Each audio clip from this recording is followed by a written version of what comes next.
Olá, eu sou o professor Geisel Pires Carvalho, professor de História, e esse é o nosso canal Educa Mais Serrano.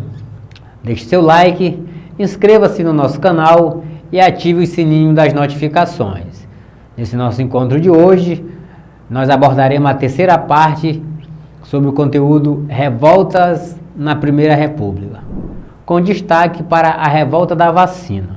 Na transição do século XIX para o século XX, houve uma grande mudança em cidades europeias, principalmente em Paris.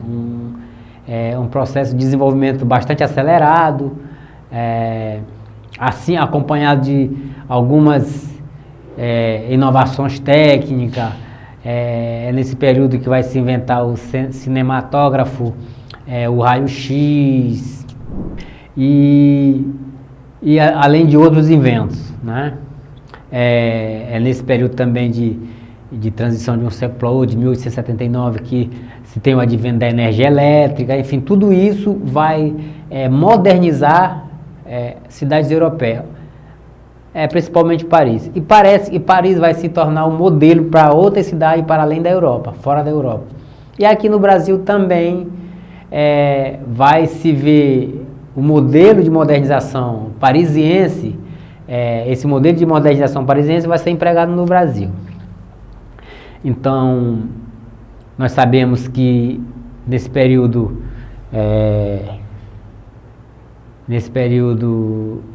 dos primeiros anos da República, a nossa capital federal era o Rio de Janeiro, né? E que precisava, aos olhos dos governantes, precisava de modernização. Então, durante a presidência de Rodrigues Alves, que governa o Brasil de 1902 a 1906, que vai dar esse processo de modernização. Então, nesse período, o saneamento e a modernização do Rio de Janeiro vão se tornar prioridade para o governo. Então, nessa época, os serviços urbanos, os serviços públicos urbanos eram bastante precários. A falta de tratamento de água, e esgoto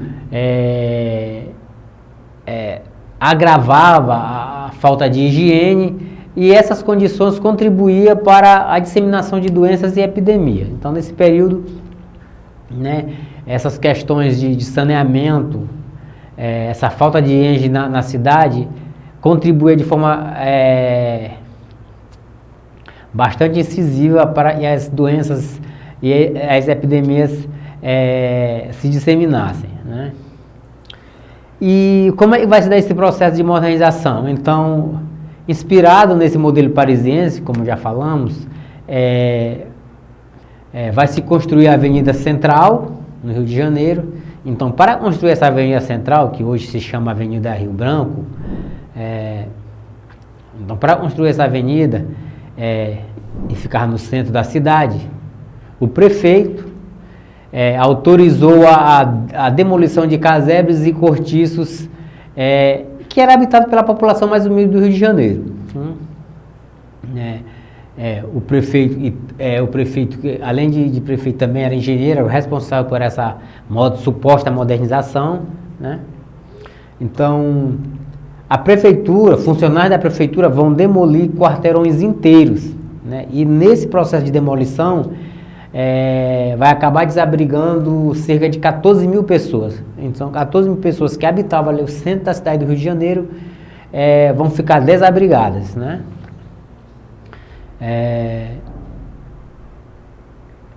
E nesse processo de construção, exatamente no dia 7 de setembro de 1904, essa Avenida Central, né, ela é inaugurada. E como dito, esse projeto de modernização, de abrir avenidas, de dar uma cara de cidade moderna para o Rio de Janeiro, é toda inspirada nesse modelo parisiense de modernidade. Então, para os governantes, sejam eles os governantes locais, no caso do Rio de Janeiro, assim como os governantes estão ligados ao governo central, a modernização o objetivo da modernização era para melhorar a imagem da capital federal, ou seja, do Rio de Janeiro, perante o exterior, perante a comunidade internacional. Pois bem, então uma vez que esses moradores foram expulsos das suas casas, né? Então expulsos das suas casas, esses antigos moradores, eles vão, obviamente, que procurar um local para se habitar, geralmente esse local é a periferia, né? Quando não há periferia, esses moradores vão subir o morro e nesses morros vão construir barracos, esses barracos de tábuas, e geralmente eram cobertas com latas de querosene, que era aberta e transformada em teto, certo? Então, essa modernização, ao mesmo tempo que esse progresso, esse aparente progresso, ele moderniza a cidade, por outro lado, ele empurra a população para áreas distantes desse centro. Por outro lado, além de avenidas, praças, cemitérios e canais de drenagem também foram reformados, né? E acompanhado a isso foram instituídas visitas domiciliares de agentes sanitaristas do governo para remover tudo aquilo que, de uma certa forma, fosse considerado prejudicial à higiene e à saúde. Ou seja, então as casas, os ambientes tinham essas visitas constantes dos agentes sanitaristas, né? Com o intuito de observar o que tinha e contribuísse para essa disseminação das doenças, né? Pois bem, então uma vez detectado que havia uma proliferação de doenças, de epidemias no Rio de Janeiro, a tarefa de combater essas epidemias, a tarefa de combate a essas epidemias foi entregue ao médico sanitarista Oswaldo Cruz, né? E o Oswaldo Cruz ele vai adotar uma série de medidas de higiene pública com o objetivo de combater a febre amarela, a peste bubônica e a varíola, que era muito presente exatamente nesse período de qual nós estamos falando, né? Esse período da primeira década do século XX. E com essa vacinação obrigatória, vai ser o estopim para a explosão dessa revolta popular, que ficou conhecida como a revolta da vacina, né? Então, obviamente que não é só a obrigatoriedade da vacina, mas o fato de terem suas casas demolidas, as condições sociais de moradia precárias que foram obrigadas a viver, enfim, todo esse agrupamento de fatores vai favorecer com que haja essa revolta da vacina. Mas o estopim que nós falamos aqui é, de fato, essa aprovação da vacinação obrigatória para brasileiros maiores de 6 meses de idade. Então, de 10 a 16 de novembro de 1904, o Rio de Janeiro vai passar por conflitos de ruas intensos, entre moradores e as forças oficiais do Estado. Esses moradores, muitas vezes armados de paus, pedras, pedaços de ferro, esses populares vão enfrentar a polícia em diversos pontos da cidade do Rio de Janeiro, né? Além disso, esses moradores, eles incendiaram bondes, arrancaram trilhos dos trens, depredaram lojas, e além de cercar o Palácio do Catete, que era a sede do governo, né, a fim de protestar contra essa vacinação obrigatória e também contra a violência policial, né? Então, durante esse período de uma semana, o Rio de Janeiro vai passar por intensos conflitos de rua entre moradores, né, e as forças policiais. muito levado por conta dessa vacinação obrigatória. Obviamente que as forças do governo vão conseguir desarticular os líderes da revolta, né? Então essa revolta ela vai ser desarticulada e seus líderes vão ser presos, né? Uns presos, outros líderes foram deportados para o Acre, que era um território que foi um território incorporado ao Brasil no ano de 1903. Mas esse período de uma semana do ano de 1904, de novembro de 1904, foi intenso no Rio de Janeiro, né? E esse período de conflitos entre populares e as forças policiais ficou conhecido como a Revolta da Vacina.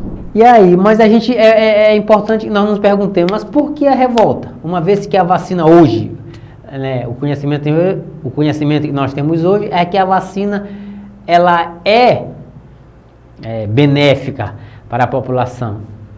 Hoje ela é benéfica, nós sabemos que é benéfica, mas naquele tempo a população não tinha esse conhecimento. Então, por que da revolta? Né? Por que se iniciou essa revolta, aconteceu essa revolta da vacina, chamada revolta da vacina? Pois bem, creio que a forma como a vacinação foi realizada, com brigadas sanitárias invadindo a casa, as residências dos moradores e forçando a aplicação da vacina, além da falta de iniciativa do governo em esclarecer e conscientizar a população acerca da importância dessa medida preventiva, né? Tudo isso, de uma certa forma, foram fatores que favoreceram a eclosão da revolta. Então, a vacina era importante para combater as doenças, e a varíola ela foi combatida com a vacina. Porém, a forma como a implementação da vacinação foi feita, foi isso que gerou a revolta. O povo não sabia, de fato, os benefícios que a vacina traria para a população. E muito por conta disso, gerou essa revolta que durou uma semana no Rio de Janeiro. Certo? Mas o progresso, ele tem isso, o progresso ao mesmo tempo que ele traz essas inovações, ele também provoca outros males. No caso da revolta da vacina, nós podemos ver muitos moradores, aí nós falamos de 14 mil pessoas, saíram do centro da cidade, porque ali ia ser aberta uma avenida, né, que desse uma cara, essa avenida pudesse dar uma cara de cidade moderna para o Rio de Janeiro, né? Ao mesmo tempo que esse progresso, essa modernidade chega, por outro lado, o Estado brasileiro joga 14 mil pessoas para morar em condições, vamos dizer, subhumanas, certo? Então foi muito por conta disso que a revolta da vacina eclodiu. Muito por conta da forma como foi implementada, né? Sem informação, sem falar dos benefícios, sem o governo se preocupar em esclarecer a importância da vacinação. Então isso foram fatores que colaboraram para que a revolta tivesse eclodido no Rio de Janeiro. Certo? Pois bem, esse era o nosso encontro de hoje. Pedimos que você deixe seu like, se inscreva no nosso canal e ative o sininho das notificações. Muito obrigado e até o nosso próximo encontro.